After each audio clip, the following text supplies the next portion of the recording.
Welcome to Back of the Box. My name is Ben. I am joined here by a special guest, with a special guest. Connor.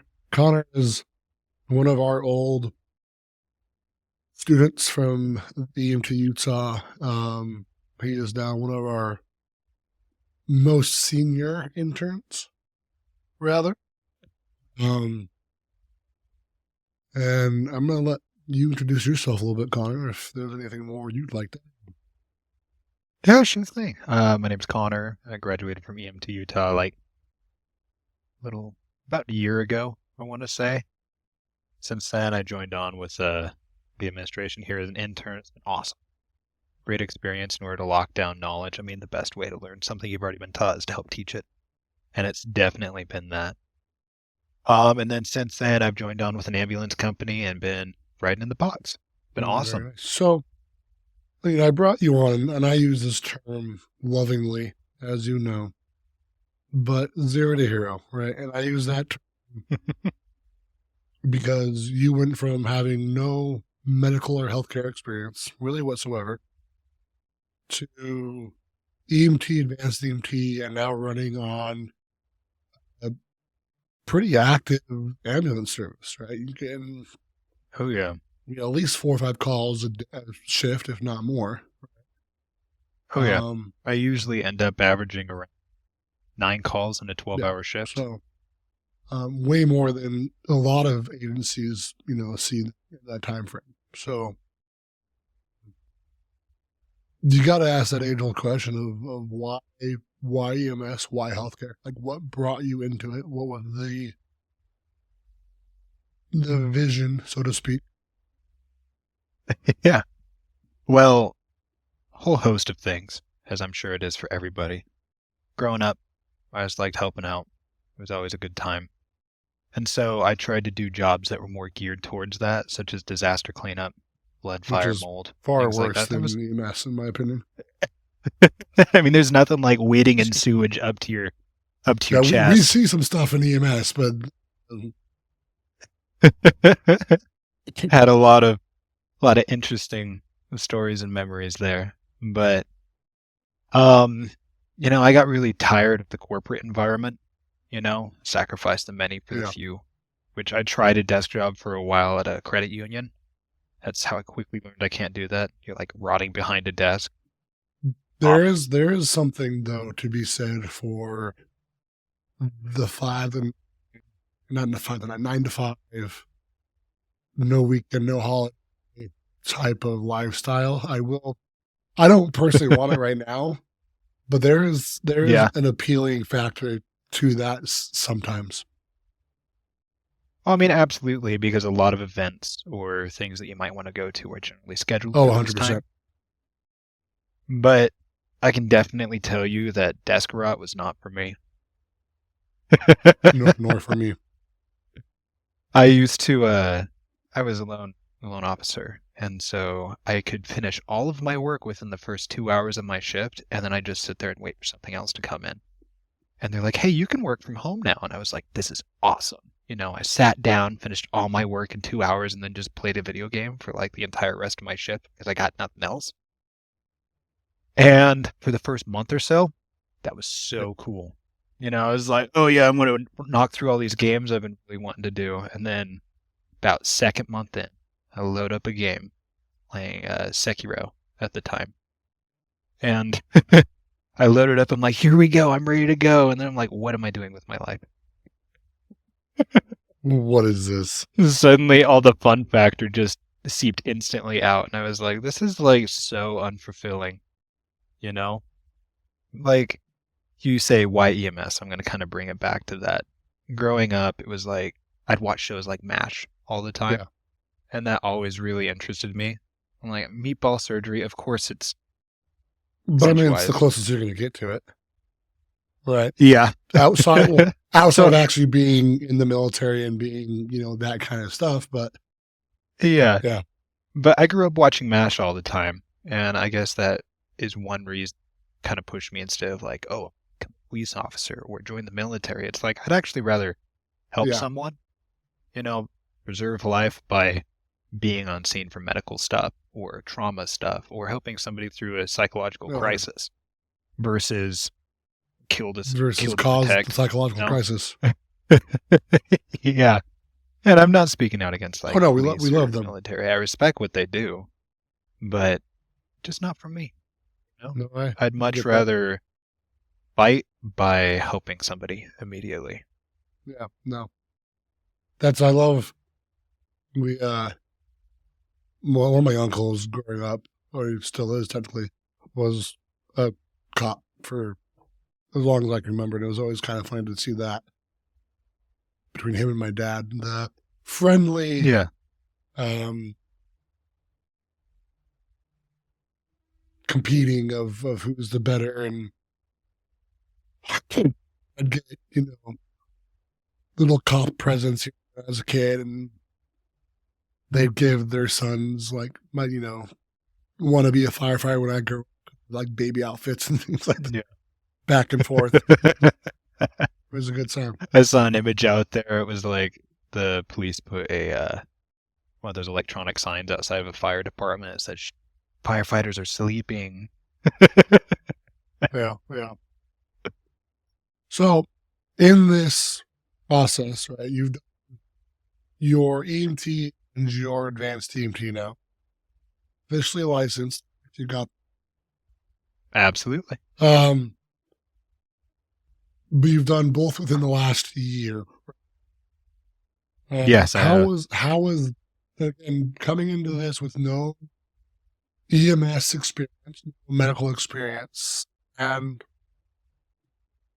arguably not having been in school for 3 to 5 years, give or take. Yeah. Something like that. How did you find the program? How did I find the EMT program?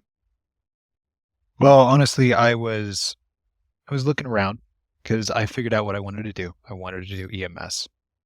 And truth be told, EMT Utah was one of the first places that popped up on my my searches. I looked at your guys' tuition prices and I could make that work. I'm broke, but that's affordable. But rather than, And so that's how I found than like actually how did you find the program, I guess I phrased that. Oh, gotcha. Yeah. Because I think that's like, but that is a good question. That's right. I feel like a lot of people look for price and location, right?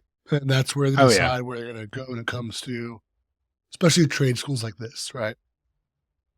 Like if you look at schools, I'm going to go to the one that's 5 minutes away from my house versus the one that's up in Ogden, half hour away, if the prices are comparable and, the reviews are comparable and things like that. So. Oh, yeah.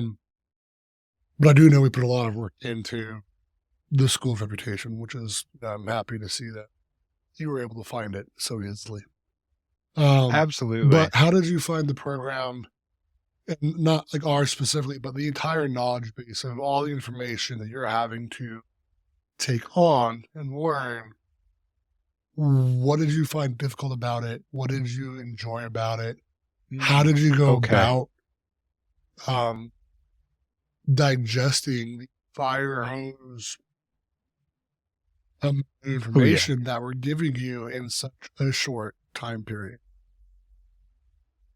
Well, that I can answer. I had a little bit of education for medical beforehand because I love to draw. And so I would constantly study anatomy. And so I would learn all the muscle names, where everything was, because if you can know where everything is supposed to be, it makes drawing a whole lot easier and a lot more digestible. Yeah. And so, like, in that regard, I had a good heads up already. But medical, for about the first half of the class, is a fire hose. And it makes so much sense because that's your entire building block. That's what you're going to be working on for the entire course, even in the trauma section. And so you get that given to you very early on. And I would sit down with a podcast in my ear that would almost speak the entire textbook verbatim, and I would read along with it. And then I would sit there and take that podcast, any points that I felt shaky on, and I'd listen to it on my drive to work. I'd listen to it at work. I'd just keep re-listening to that same subject, like cardiovascular or gastrointestinal. I keep going over it repeatedly. I mean, I will admit, and I do not recommend this, that I procrastinated a lot of my assignments because at the time I was working about 50 hours a week Everybody and does. then doing the, oh yeah. Oh yeah. I did most of my assignments sun up on Sunday, which is the day they're due, all the way to about 11:50 p.m. and it closes at Yeah. midnight. I mean, as long as you got them done, that's what we. Exactly. I mean, it wasn't the greatest idea, No. and it did cause a lot of stress. I mean, I was locked away in my little office here for See, but the about difference being 20 with hours. that though is you were putting the work in the entire week, right? Because you were Yeah.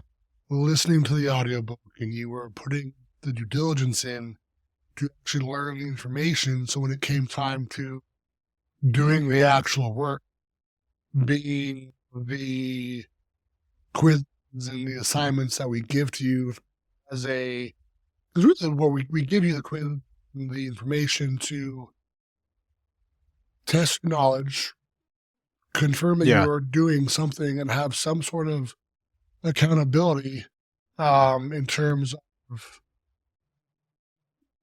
you've proven that you have a certain level of knowledge to this point. Yeah. So when the government comes to us and the state comes to us and goes, well, how do you know? We can say, well, look at these cases. Yeah. But so many people, I feel, don't. So many people don't touch anything until Saturday, Sunday. And they're trying to learn the information and do the quizzes and exams and assignments, all of that. Yeah. And that's a lot where of weight. they don't do well. But Yeah. with you, the way you did it and listening and doing, I think, was a smart way of doing it. That's what, Yeah. I could have done the actual assignments throughout the week so I wasn't so jam-packed on Sunday. But I will let you know another great way of digesting the information, and bless my poor coworkers' hearts because they learned the same course I did. they just didn't get the certification. I'm sitting there, right? I just sit there and teach them it. Like I'm going over the patient assessment, and I'm like, and I'm going to do ladders with you on this. So we're going to go over the first part of patient assessment. And guess what? We're going to go over it again, except we're also going to add the next part. And then we're going to go over all that again, except we're going to add the next part. And my poor coworker, we're sitting there doing survey work. So we're just doing like map making with GPS and laser technology. And we're sitting there just monotonously shooting this curb, and I'm just like, and this is about scene safety. I can tell he's half checked out. But I mean, you gotta do, right?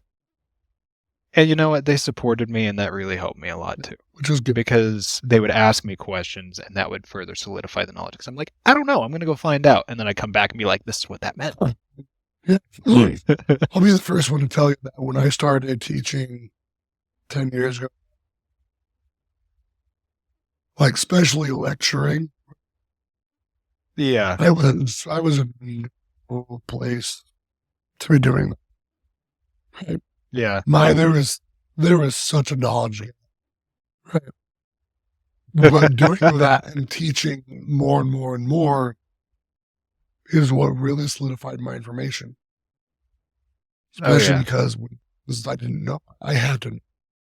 I really would go home and research and study, and then when you're explaining it to somebody else, especially somebody who has absolutely no medical background like your coworkers, you're explaining it in ways that every layperson, everybody can understand.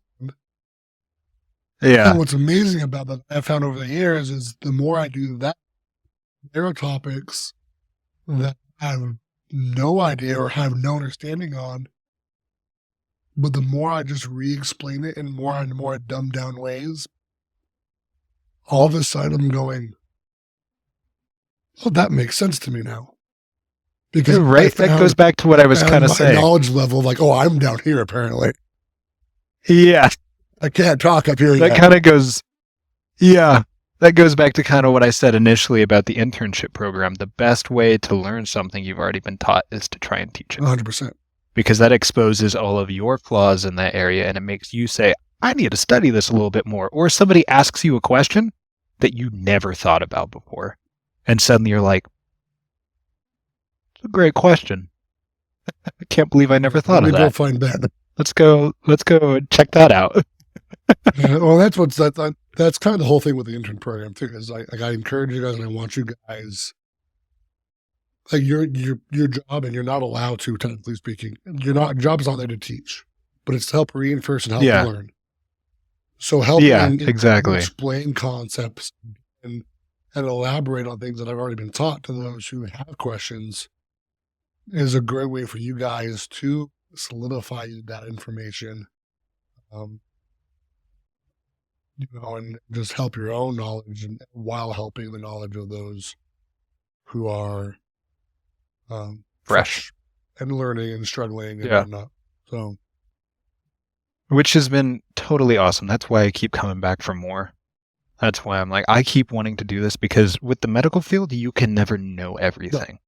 And if you think you know everything, you need to check yourself, because it's constantly changing, constantly moving. Something that may have been proven beneficial yesterday could be proven to be very harmful today in a long-term study. 100%.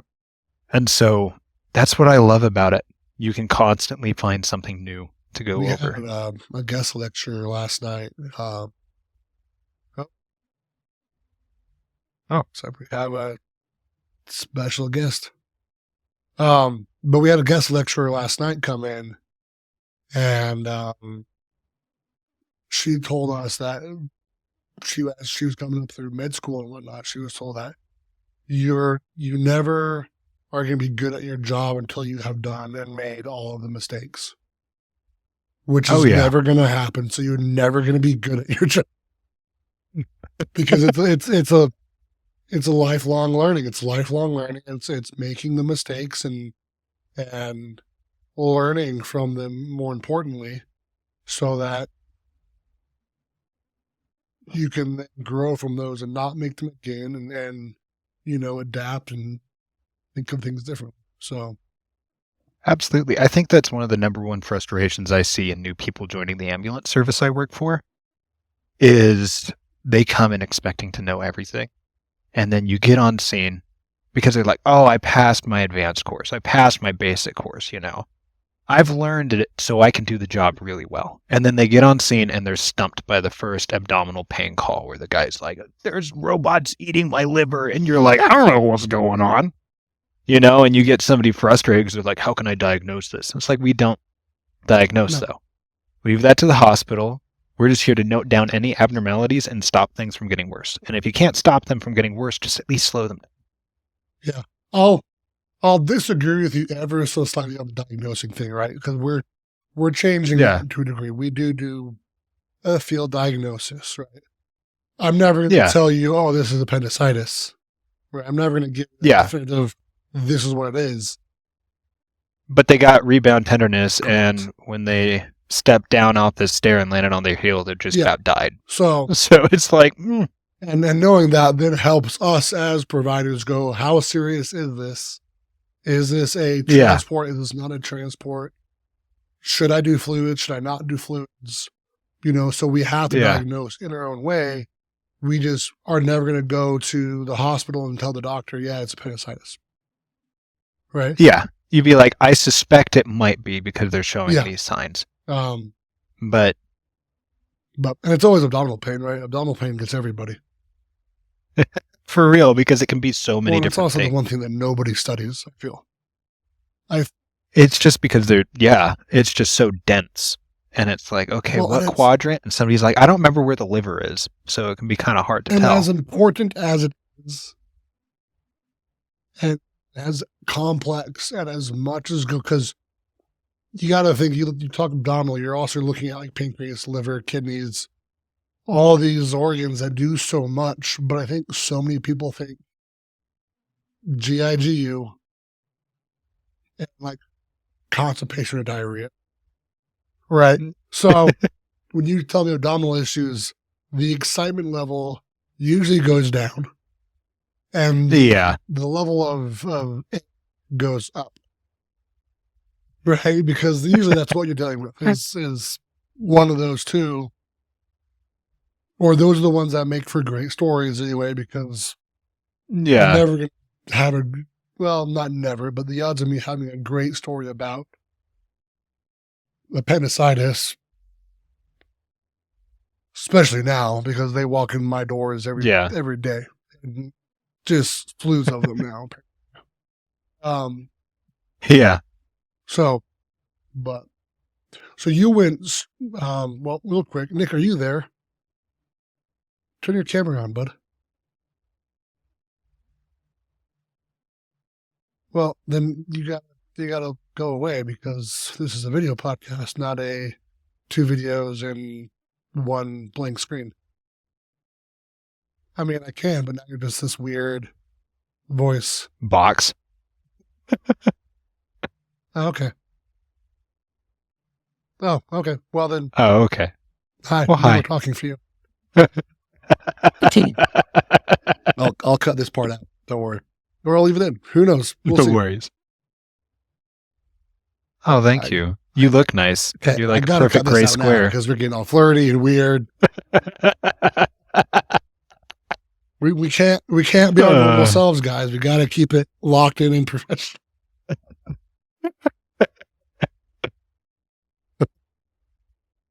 I always do. He's not wrong there. So you went EMT to advanced EMT, and that's a question that we get asked a lot, right? Should I get experience first? Should I not get experience first? And then there's arguably a steeper learning curve with your advanced, right? Like especially if you didn't put the work in your EMT class. Right? Oh yeah. If you kind of plugged away and barely made it through EMT and got your certification and whatnot, but don't feel great about the information, then advanced is going to be another fire hose of information, right? Totally. So what was your mind thought process there, and how did you find it going? What were the difficulties, and what were the challenges of the advanced program, having just finished your EMT, having no experience, and so on? It was difficult in the fact that when we were discussing things in class, I had never actually seen it in person versus a lot of my peers who had, if you know what I mean. So like we're talking about a medical scenario, and one of my peers is like, that makes so much sense because I had a guy exactly like this, and now the dots are clicking. And I'm sitting over there like, yeah? It's like, that's so cool. Tell me more. See the dots. Where are the dots? But then I would have them speak about it more, and suddenly I'm like, oh, okay, this is starting to make more sense. So having classmates that were in the field was very beneficial to me who had not been in the field at that time. As far as the advanced program versus the basic program, I mean, a lot of it is just rehashing the same information, but instead of saying, see this, do this, it's like, see this, this is why, this is what's happening on a molecular level. Here's what their pH is going to look like. And it's like, whoa, this is actually a lot cooler than the basic, because now I can look at something and be like, I kind of understand what's going on a little bit more. And it helps with that field, not real diagnosis, trying to figure out what's going on.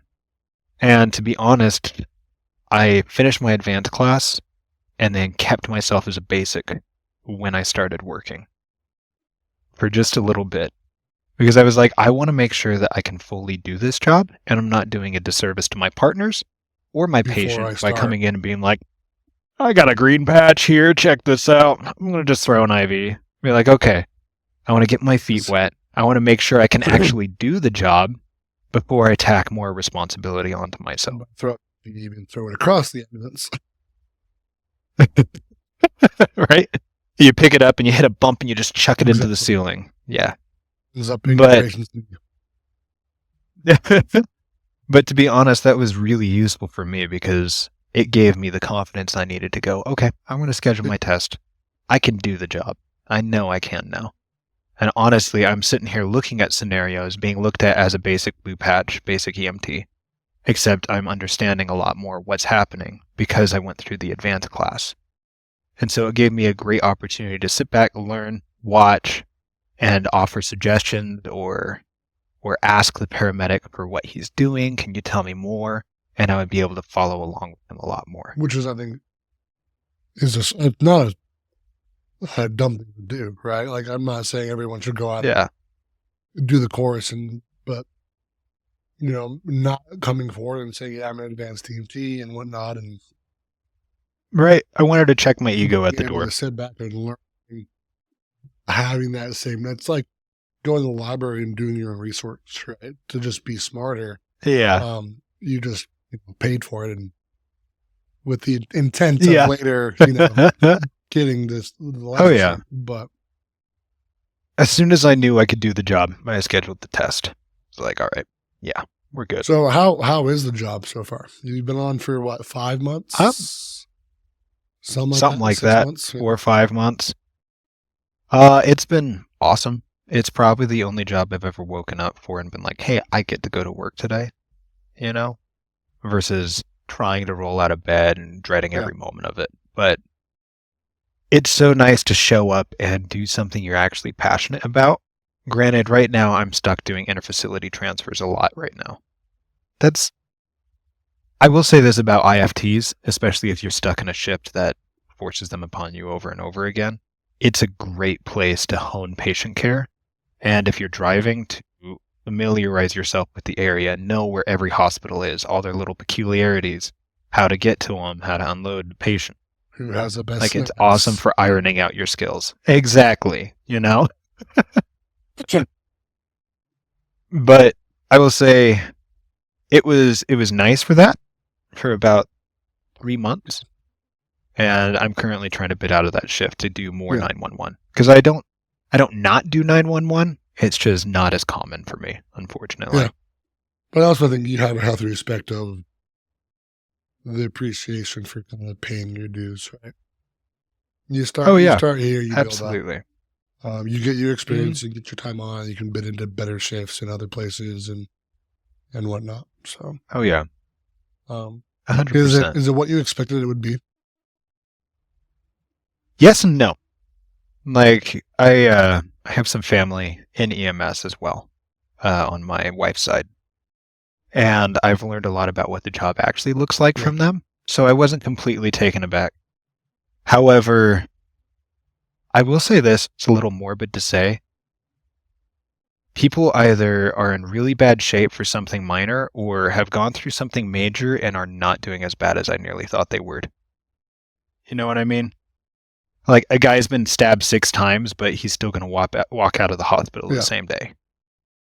Like, I'm like, either A, the human body is really fickle, or B, it's way more resilient than I ever realized. I mean, I feel like Hollywood and other sorts of media tend to play up minor wounds and be like, oh, he's dead now. That's what you expect. You're like, oh, this guy's been stabbed. Oh my gosh. And no, he's just walking towards you, he's talking to you, and he's like, yeah, I kind of got stabbed earlier or whatever. And you're like, oh, okay. I feel like Hollywood is also very inconsistent because there are times of like, you've been shot. Where you've been shot, you shouldn't be walking. Yeah. And then there's the one that gets like stabbed 5 times. You're like, or like stabbed in especially in where they've arm, been stabbed. Like, you're fine. Yeah, you're fine. Walk it off. But that has been really interesting to see. I think one thing I want to say is about hypervigilantism. Hypervigilantism is it can be really easy to fall into a trap. Like, when you come home and you're still feeling very hypervigilant, you're like seeing something around every corner, if you know what I mean. Do you know what I'm talking about? That's something I've learned how to leave at the door, instead of waking up in the middle of the night, hearing a siren and being like, it's go time, let's go, what's going on. Like me and Nate, I've had that conversation with actually many people. Yeah. Of like, That's one of the biggest things I do not miss. Working EMS, working overnight shifts of like, just like you're sleeping, but you're not sleeping because you're never fully asleep Oh, because you absolutely. never know when Oh, those yeah. codes go off. And then for the next Right? like 2 days after you get off work, like anytime your phone rings or you hear any sound, it's like, Instantly, Yeah. like, fully alert. you get that rush of adrenaline going, okay. I was will trying say I play it didn't safe, expect but to no, have. no. Yeah, I'll tell you what, I did not expect to have so many work-related dreams, especially because I work 5 p.m. to 5 a.m. And so when I'm sleeping on my days off at a regular sleeping time, my brain's like, it's work time. And I'm constantly dreaming about doing something at work. And I wake up in the middle of the night and I'm so confused because I'm like, what am I doing in here? I need to be in the truck right now. I will say, and I won't go into what the dream was about. I've only ever had one dream about the hospital, and it wasn't a dream so much Yeah. as it was an absolute nightmare. And it was Yeah. I did not wake up from it having a good time. It was not fun, but it was one of those like Oh, very yeah. realistic dreams of like I was there, and now whenever I pass Yeah. that part of that in the ED, yeah, this isn't fun. I don't like Oh, this yeah. hallway anymore. Yeah, I can't blame you for that. I've found a couple of techniques called like mind shield, if you've ever heard of that before. No. It's basically a way to. Sorry, I'm getting a phone call. Silence that. It's basically a way to help reset your brain so that you're not instantly trying to process things when you're trying to fall Okay. asleep. And that way, your processing of events that happen that day happen later throughout the night instead of keeping you in that weird limbo between awake and Interesting. asleep. I'll look into it. That's been really nice. So what challenges have you had so far? Like with working and you work with you do a lot of tandem work with surrounding cities and departments and things, and which brings up its own slew of challenges and difficulties. But in general, Yeah. being new to the world of healthcare and whatnot, what have you found to be challenging and then rewarding and all of the above? I'd say anytime you run a call where you feel like you actually helped somebody, that's like all I need for Yep. a week. Even if the rest of my calls are really just like, I stubbed my toe and I want to go to the hospital. And you're like, I want okay. a turkey sandwich, please. Yeah, exactly. Even then, it's nice to just sit down and talk to people. But I will say, as far as challenging has been trying to balance work and life, because when you're working in night shifts on the weekends, it doesn't leave much time for a personal Yeah. life. You know what I mean? Kind of like what we were talking about earlier with that appeal of the 9 to 5, because you have the weekend off and you just go do things. No. Versus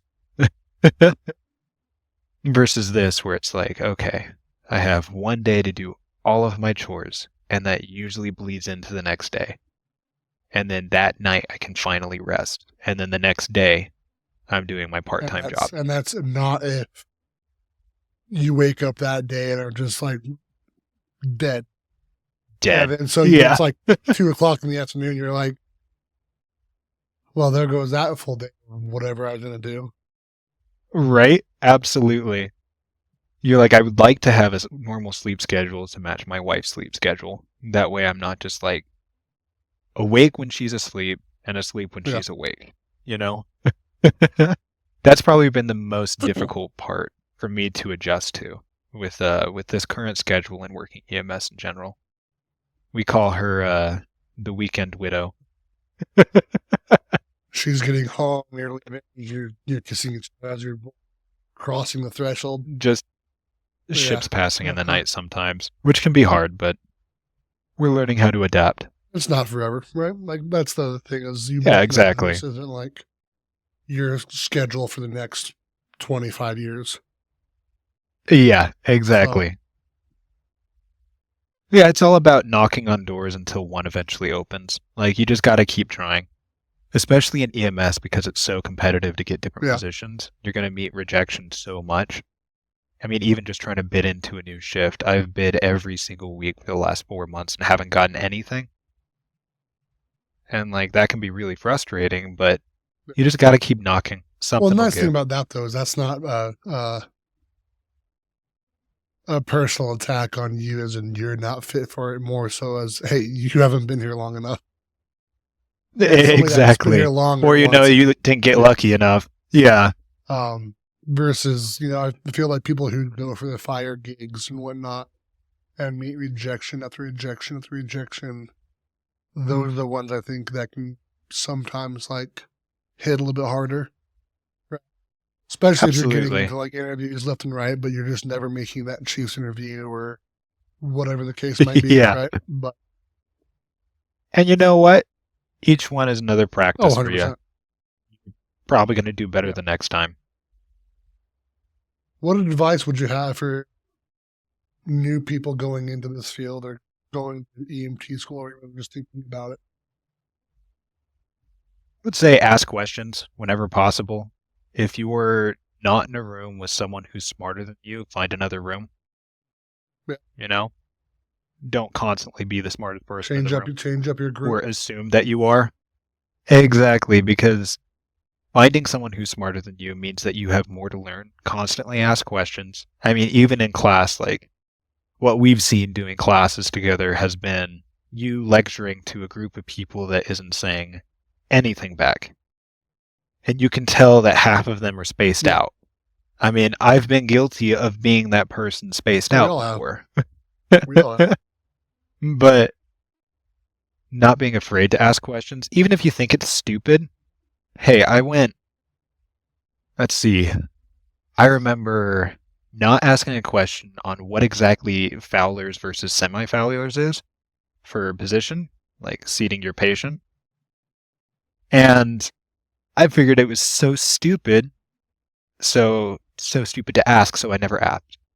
And like I went halfway through the class, constantly having these terms referred to me, but not knowing what it meant. And at that point, I was like, it's been so long I haven't asked. I'd look really, really Can't ask stupid now no. if I had to ask. Yeah. And honestly, eventually I was like, okay, I've had enough. I'm asking regardless of if I look stupid or not. And guess what? I finally learned what it was, and everything after that made sense. And it wasn't treated as if it was a Yeah. stupid question. It was like, oh, yeah, I got you. Here, let me give this to you. But not being afraid to ask and not being afraid to keep knocking on doors until something opens. It was really, really That's, important to do. oh, yeah. Yeah, our guest lecture last night said pretty much the same thing of like, you get to hit a point in your career, in your life, where you're going to just stop caring. Especially because she was an ER doc and she is consulting the specialties all the time. And she's like, for years, it was always, you call, it's like, these are questions that potentially you should already know. But she's like, but I don't. Yeah. So I'm going to call a person that does because Oh, I think yeah. that's what we have the resources for. And I don't think you're ever expected to do everything, right? This is also why we work in teams. Because if you Yeah. put three of us together, then together we make a nice, well-rounded group, and we will Yeah. ideally fill each other's knowledge gaps, or experience gaps, or whatever you want to, say there. But we're going to create the well-rounded team for healthcare. It's not one person who's going to do everything, right? Oh, I yeah. think that is an essence that spans across all healthcare, especially from an emergency setting, right? Like if you were to be a fly on the wall in the ED, you're going to listen to the doctors talking to each other and then talking to the nurses, and we're all collaborating on one patient. It's the same thing with you guys in the ambulances. It's you and your partner and additional paramedic, but then calling the hospital. So you're utilizing all of this, and so I think there's that fear of needing to know everything when you do, Yeah. especially when you're fresh out of school you're new on, boots on the ground, Yeah. know the due diligence, but if you've passed the national exams, and arguably you know enough to do the job from a cognitive level, right? Yeah. So And something that's nice about what you were just saying is when you're doing EMT school, doing advanced school, it's kind of being taught to you as if you are the only provider on scene and you must know it. That can be kind of stressful for people getting into it because they're like, oh my God, I'm by myself. Yeah, there's no one here to help me. However, it's not the case. you're in a team, and if you are part of a company that's sending you in by yourself, find another company. First of all, that's not safe. Second of all, it's so essential to have at least one partner where you can sit there and use closed loop communication. You're like, I want to give this because I see this. And they're like, that's good. I see that. Or Or I'm don't. giving. No. Yeah. Or you confirm your dosages with them. You're like, I'm giving 0.5 milligrams of epinephrine 110. And they're like, giving 0.5 milligrams epinephrine 110. Yeah. That's correct. You keep each other in check that way. So you should never be alone when you're doing EMS, which is a great comfort, honestly.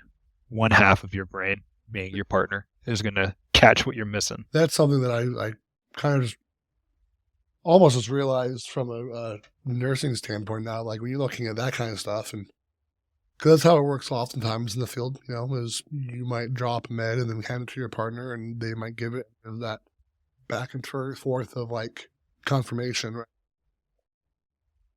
My equivalent to that is the computer. As I scan the medication and it says correct. That is the correct dose. I'm like, great. The doctor Cool, I got put it. in, the pharmacist signed off on it. I scanned it and we are good to go. Like I'll just make sure. Oh yeah. But I'm just like, people have been replaced. I mean, there's a reason. 100%. There's a reason for that redundancy, which is so Yeah. nice. I mean, sometimes we joke when we keep saying things back and forth. We're like, this is the Department of Redundancy over.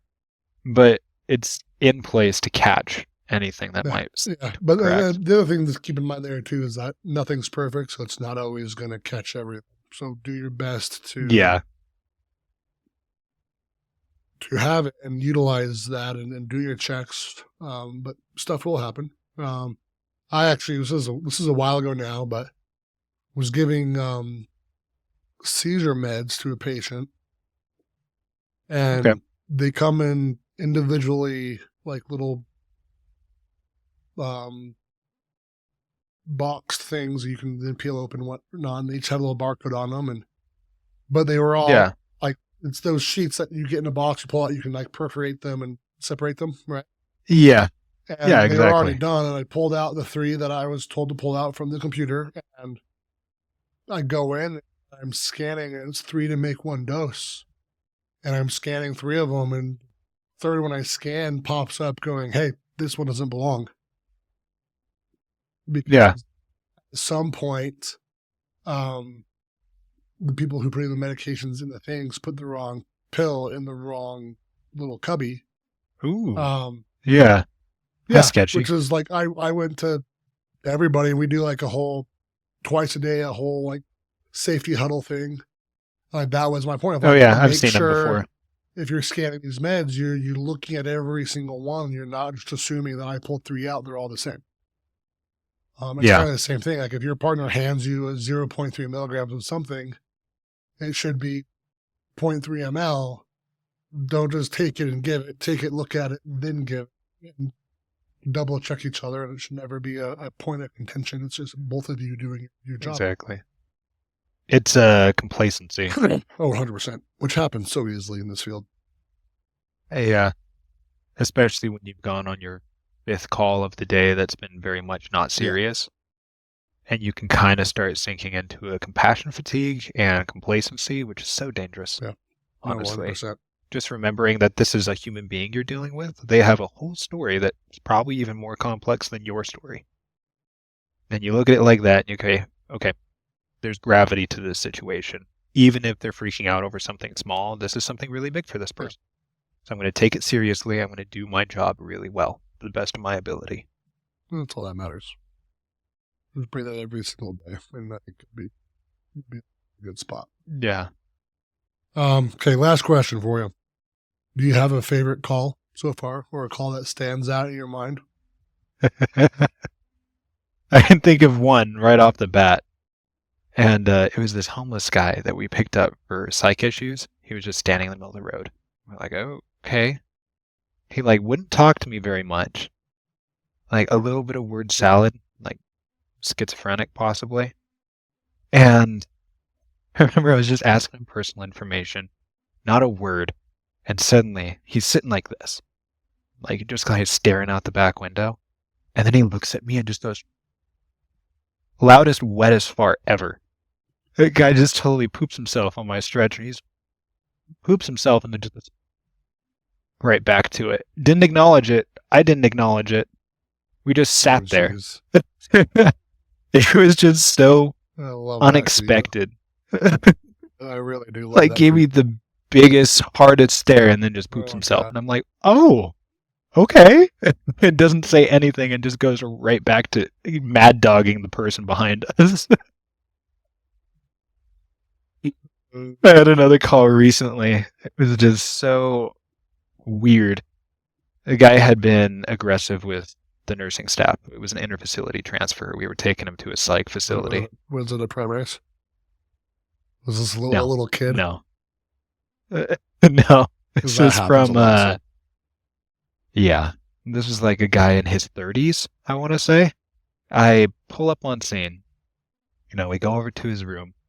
There's security guards standing outside of his room, and they give me a look like, I'm like, oh, this is going to be interesting. And he's like, yeah, he got really violent with us like a few hours ago, but he's on it down now. He's fine. And so we walk in, he's snoring, just totally crashed out. And I go, hello, sir. I start knocking on things around him until he wakes up. And first thing he does, he just goes, just stares at me with one eye. And I'm like, hello, I'm with an ambulance service. I'm here to take you to the new facility. You ready to roll out of here? And he goes, okay. And he's like staring at me with one eye the entire time. Does not open his other eye at all. He gets onto my stretcher. He like more jumps onto my stretcher. And I'm like, okay, whatever. I'm like, I just want you to know, riding in an ambulance is really super bumpy. But I'm going to try and find us the smoothest route possible. And he goes, like, first time he really talked to me, he goes, I bet you will. You got a real kind heart and real soft skin. And I'm like, ah. The entire time he's just mad dogging me with one eye. And he like wouldn't take his eyes off of me. Well, sorry. He's like soft skin. And like, that was one of the few times my spine has like shivered. Seems like, not what safe. the heck, bro? I was like, that was so out of pocket. And then I'm like, hey, want me to grab you a warm blanket? It's really cold outside. And he's like, is that how you got here? I'm like, what? The warm blanket He's or like, the cold outside? The cold outside. I think that's what he was referring to. I mean, I think looking back on it now, he was referring to, I came from outside. Yeah. But no, he didn't say, is that how you got here? He said, is that how you got it? And I'm like, God, what? What are you talking about? And I go, hey, man, I'm going to be honest with you. I'm on my 9th hour of my shift. It's 3 a.m. Not 9th hour. 10th hour at that point. I'm like, I'm really tired, and I don't think I'm following you. And he goes, well, I'm not following you. I'm like, well, what do we do? I said, it's cold outside. Do you want me to get you a blanket? And he goes, yeah. Is that how you got it? And I'm like, yeah, sure. That's how I got it.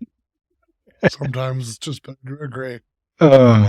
Yeah. I'm like, okay, we're just going to roll with it because obviously we're not going to have like an actual conversation. You're just going to talk about my soft skin and kind heart.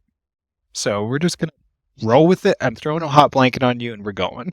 That's is not the soft skin part, but you're talking to me, but I don't know what you're saying. And both me and your mom are sitting here going like, great. Don't know what you're talking about or what you're trying to communicate here, but you're having a great time. Let's keep it that way.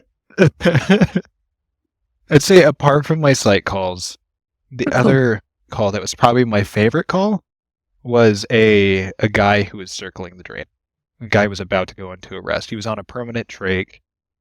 He had agonal respirations on a ventilator. Me and my partner walk in. I was working with a medic that day. We walk in and give each other one of these look like, Yeah, uh-oh. love that. Right? Because we just hear his agonal respirations, and the respiratory therapist is just freaking out in the room. It's at a nursing home, and this nursing home has a reputation for waiting for people to just about die before they call the Not every hospital. nursing home. Yeah, I mean, not every. I've worked with maybe 2 nursing homes where they've just actually been like really solid, good nurses there. But yeah, this guy, we walk over, we're like, oh, okay. We throw a blood pressure cuff on his arm, and I watch his forearm go from really skinny to just as the cuff squeezes, and I'm like, oh, that's some crazy pitting edema. I did not expect to see that. We finally get all of his vitals, and he's like textbook signs of about to arrest. But we kept him out of arrest, and it was really cool because we got an epinephrine drip set up for him. We got him out of there. We stabilized him, threw him on our own vent, and that was probably my favorite one. Just because I got to play to my scope and got to really work a patient and keep them out of dying, you know? That'll be the thing about once you do leave those IFTs, that vent play and all that kind of stuff probably is going to go down a little bit because you're not going to, that's not something to do a lot of with 911, especially with where you're working. You're going to get a lot of soft skin kind of patients. Which, those are interesting too. There's always something to learn. And even when I'm taking Mima home, who's just had a procedure and just doesn't have a way to get home, and so I'm driving her, you can always learn something. Like I had an old patient sweet old lady, but I learned how to restore wood furniture from her because we had a long drive and there was nothing serious, but I'm like, cool, I'm going to ask you questions about your hobbies. She's like, oh, I restore old furniture. I'm like, tell me about it because I'm trying to do the same. And so like there's always something interesting to do. Well, nice. I'm glad you're enjoying it and have found something that you're passionate about to do, which is something a lot of people don't ever get to do in their lives. Get out of the 9 to 5 and, get you in a better shift and get you on a department or something and continue. Oh, yeah. Well, thank you, Connor, for joining us. We'll get you back, I'm sure, at some point for other topics. Oh, if yeah. I can't wrangle the other two to do something, then I'll wrangle you or attempt to. This wasn't that easy to do either. Yeah, that's my bad. It's not your bad. It's just adult schedules never line up correctly, especially when you're working in EMS and everyone's working weird shifts. Right. So, totally. But it's been a pleasure, sir. And I again thank you for joining us on this episode and telling us about your healthcare career thus far. Best of luck to you. Always a pleasure, man. I hope you have a wonderful rest of your day. Bye. Bye.